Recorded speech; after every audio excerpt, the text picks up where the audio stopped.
I love art, and I love ToK, and I love the opportunity to put the two together. Welcome to ToK Today. I'm Daniel, and in this video we'll explore how the May 2026 Theory of Knowledge essay titles can be understood through the paintings in Madrid's amazing Prado Gallery. Now, each painting reveals one essay's key ideas, from observation and interpretation to context quantification and doubt. Now, I'm not suggesting that these paintings are used as real-world examples in your ToK essay. If you do want suggestions for real-world examples, then watch my mini videos on each ToK essay, which are featured on this channel. No, I'm using the paintings at the Prado as a means to demonstrate the key concepts and the ideas in each essay. I love art and I love ToK, so I thought, let's have some fun and put the two together. Now, if you've never been to the Prado, I want to show you some of the wonders of this fantastic museum and see how great art can help us to better understand the theory of knowledge and how the theory of knowledge can help us to better understand art. So, prompt 1 states that observation is an essential but flawed tool. Does it matter in the production of knowledge? Well, some of the concepts that are central to this essay are observation, flaws, and intention, by which we mean the reasons why knowledge producers produce knowledge or why we pursue knowledge. Now, the paintings that I've chosen to illustrate this essay are Francisco Goya's The Clothed Marja and The Nude Marja.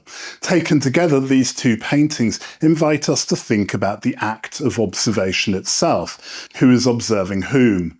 Are we observing the Marja? Is she observing us? Observing her? Is Goya observing us, observing her? And more pertinently, under what conditions is it acceptable to observe? The Spanish Inquisition confiscated the nude Marja for indecency, and in doing so they made observation itself a moral act, a knowledge tool under suspicion. Now, if we see the paintings separately, we notice beauty and technique, and when we see them together, we notice flaws. Not necessarily in Goya's brushwork, but maybe in our own interpretative gaze. Interpretation. Perhaps the true flaw lies not in the tool of observation, but in the intentions behind it. Goya reminds us that how we observe and why we observe may matter more than what we actually see. Think about that. How we observe and why we observe may matter more than what we actually see. Now, historically, these paintings were radical. At the time of their creation in the early 1800s, they defied conventions of modesty and patronage. They may have been commissioned by Manuel Godoy, who was Spain's prime minister at the time, and he kept them hidden in a private room. No one else was to see them. And this concealment underlies how observation can be regulated by power and propriety, by authority, by hierarchy. Observation as a tool is regulated. Observation as a means to pursue knowledge is not open and equal for all. The Inquisition's seizure of the nude Marja reveals how institutions determine which observations are permitted and which are suppressed, a perfect case of knowledge being shaped by intention, censorship, and moral context. Now, Essay 2 asks us to what extent we agree with the claim that doubt is central to the pursuit of knowledge. And some of the concepts central to this essay are doubt, certainty, and pursuit, that is, the pursuit of knowledge. The Garden of Earthly Delights, painted by Hieronymus Bosch between 1490 and 1500, could be described as a masterpiece of epistemic doubt. Now, by this I mean that it presents us with a range of questions about what it means, why it was painted, and for whom it was painted. Its depiction is one of certainty. However, its causes are very doubtful. Is it a moral warning or a celebration of creation, a vision of paradise or a nightmare of sin? Every interpretation opens new uncertainty. In ToK terms, Bosch shows that doubt is not paralysis, but a stimulus for inquiry. Just as scientists question their hypotheses or historians challenge narratives, Bosch makes us question what we know. There is no single truth in his garden, only the pursuit of it, and perhaps that's what makes doubt so central to knowledge. It keeps the search alive. This was painted around 1500, and Bosch's triptych has baffled scholars for centuries. It was commissioned for a private noble's palace. It was never intended for a church, and that meant it was free from doctrinal certainty. Its surreal imagery predates psychoanalysis by 400 years, yet it seems to anticipate Freud's dream theory. And this enduring ambiguity, moral, theological, psychological, mirrors the permanent presence of doubt in human understanding. The painting's history of reinterpretation across centuries demonstrates that knowledge, like Bosch's vision, evolves through questioning rather than closure. Essay 3 asks us whether the way in which knowledge is conveyed determines its power. Now, some of the concepts central to this essay are conveyance, structure, meaning, and power. And the painting that I've chosen to illustrate question 3 is Diego Velázquez's Las Meninas. Diego Velázquez painted Las Meninas in 1656. In doing so, Velázquez transforms the act of painting into an act of philosophy. This painting is ToK in oil on a canvas. Let's briefly indulge ourselves in this magnificent piece. We're in the royal palace in Madrid. We see the Infanta Margarita flanked by 2 maids of honour. They are the Menenias of the title of the painting. They are the subject of this object, apparently. To our right, we see a couple who I interpret to be court jesters, one of whom is teasing a dog. Behind them, an older couple in shadow, and then we see the royal chamberlain, José Nieto, silhouetted in the doorway. And on our left, we see the painting Velázquez himself. And finally, in the mirror, in the centre left, we see the parents of the Infanta, King Philip IV of Spain and his wife Queen Mariana of Austria. So, Velázquez has depicted people in the painting who are not in the room. Or has he? Because you, the viewer, you stand exactly where the royal couple should be, reflected in a mirror at the back.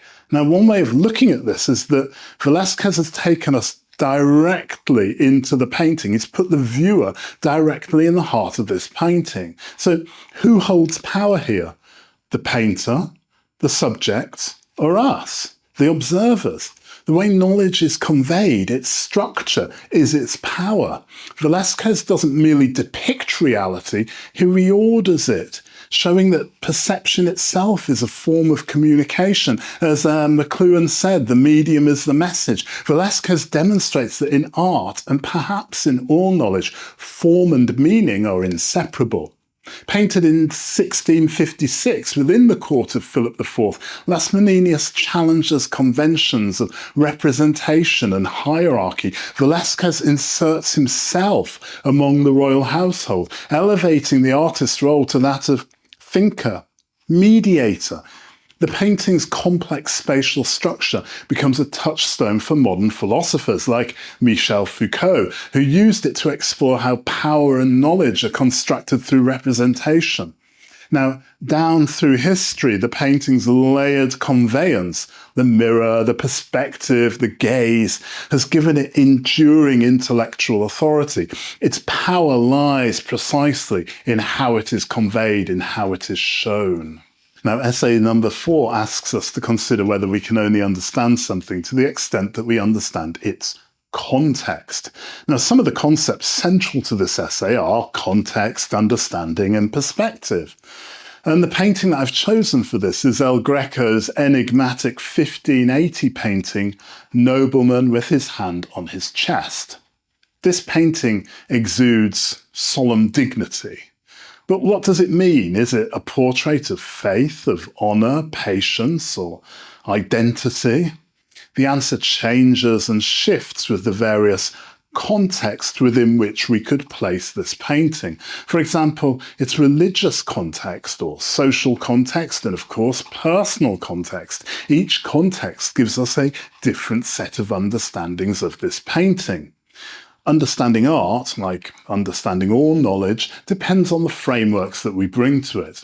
And these frameworks are the networks of meanings identified by symbol, form, and norm that we place on top of the object. Now, without context, we might admire form but miss meaning. Yet context can also limit understanding and limit meaning by narrowing interpretation to one cultural frame. El Greco's nobleman therefore asks a ToK question in paint. Do we ever truly know something itself, or only its reflection within our context? El Greco painted this in Toledo around 1580, and the portrait embodies the Spanish Counter-Reformation, a time when piety and identity were inseparable. The sitter's gesture, hand to heart, may signal religious devotion, a vow of honour, or even aristocratic status. Over time, scholars have debated who the figure even is, suggesting that context, lost or recovered, alters the meaning, and therefore our understanding of the picture. The elongated form and spiritual intensity that baffled Renaissance viewers later made El Greco a hero of modernism. Proof that the understanding of knowledge changes as contexts evolve. The painting shows that we don't just understand something to the extent that we understand its context, for it has many contexts and therefore many different ways of understanding it. Now, essay number 5 asks us to examine Pythagoras' contention that all things are numbers. Now, some of the concepts central to this essay are quantification, harmony, and expression. And the painting that I've chosen to illustrate this prompt is Roger van der Weyden's early 15th century painting, The Descent from the Cross. Now, at first glance, The Descent from the Cross feels emotional and spiritual, particularly for Christians. It seems to have very little to do with maths, numbers, and Pythagoras. But look closely, the entire composition is mathematically balanced. The curve of Christ's body mirrors Mary's. The diagonal lines form geometric harmonies reminiscent of Pythagoras' ratios. Here, quantification creates beauty. Yet the emotions displayed, grief, the weight of the figures, the shimmer of tears, these cannot be numbered. The depth of meaning and spiritual importance of this image for Christians cannot be quantified. Van der Weyden reminds us in this picture that numbers bring structure, but not the totality of meaning. Perhaps not all things are numbers, but without numbers, even emotion might lack form. Now, this was created around 1435 for the Crossbowmen's Guild in Leuven, in the Netherlands. This early Netherlandish masterpiece reflects both devotion and design. Van der Weyden used precise proportional grids and symmetry to evoke divine order, echoing the Pythagorean idea of cosmic harmony. Yet the painting's fame came not from its geometry, but from its humanity. The Virgin's faint, Christ's limp arm, the palpable sorrow. Across the centuries, viewers have measured its technical perfection, but felt its immeasurable empathy, illustrating how quantification and expression intertwine in our pursuit of knowledge. Now, prompt 6 asks us to consider the extent to which interpretation is a reliable tool in the production of knowledge, and some of the concepts central to this essay are interpretation and reliability and bias. Now, the painting that I've chosen to illustrate these themes are Francisco Goya's The 3rd of May, 1808. And the painting depicts a line of French firing squad soldiers shown from behind in uniform precision, aiming their rifles at a group of terrified captives. At the centre, a man in a white shirt throws open his arms in surrender or martyrdom, illuminated by a stark lantern, his pose recalling the crucifixion of Christ. Around him lie the bodies of the already executors, and behind him others await their fate. The painting stages execution, martyrdom, and witness, but also interpretation. Now, is Goya depicting history or is he depicting protest? Is this a historical record or a proclamation against Napoleonic French occupation of Spain? Is this painting empathy or is it propaganda? The painter's choices, light, gesture, anonymity, and shape, how we even know the event, give meaning to this painting. Interpretation of those elements gives meaning to knowledge, yet it also frames the knowledge. The work's emotional clarity comes from Goya's moral stance, his bias, if we choose to call it that. Interpretation is therefore both reliable and risky. It reveals truth through subjectivity. In Goya's painting, knowledge and emotion are inseparable. Each depends on the other to be seen. The 3rd of May 1808 was painted in 1814 after Napoleon's troops had been expelled from Spain, and this was among the first modern history paintings to condemn war rather than to glorify war.